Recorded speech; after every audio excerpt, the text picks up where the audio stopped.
it has currently been articulated is what one might call dramatically unlawful.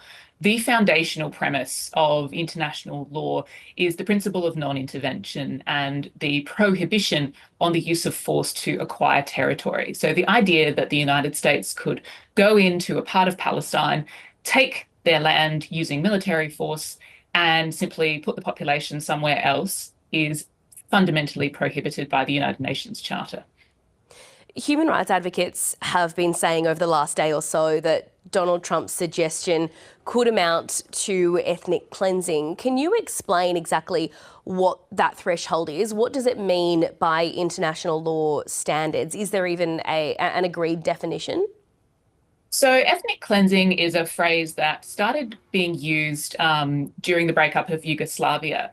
It's not in and of itself an independent crime under international law, but that's not to say that it doesn't compose parts of other crimes or that the act of ethnic cleansing wouldn't amount to, for example, a part of a crime of genocide.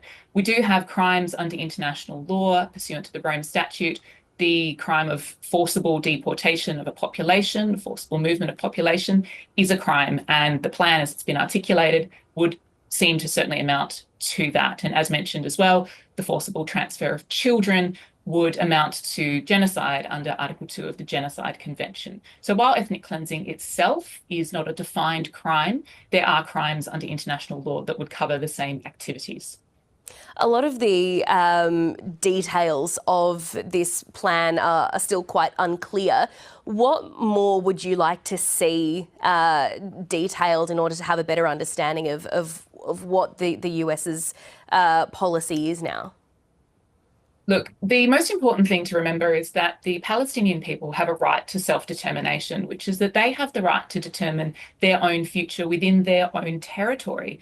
That's not to say that other states cannot send aid or offer assistance in the rebuilding of Gaza, but the idea that the United States can come in and impose a solution on the Palestinian people without their consent is absolutely contrary to foundational human rights principles. If the Palestinian people were to themselves decide on the way that they want to govern their future, then of course all other states would have the obligation to respect that. So that's really where we need to start, is allowing the Palestinian people to determine their own future in their own land. The White House has somewhat walked back these comments this morning, but still says that the removal of Gazans would be temporary. Is that legal or feasible in any way? It's both unlawful and unfeasible. For starters, the forcible transfer of population, whether permanent or temporary, is still a crime under international law. But it's also unfeasible. I mean, the idea that you would move 2.3 million people to somewhere else and then move them back in a couple of years is just completely impractical. There are obligations, for example, under the Refugee Convention for states to take in refugees or to offer aid and assistance where they can, where people have been displaced by war.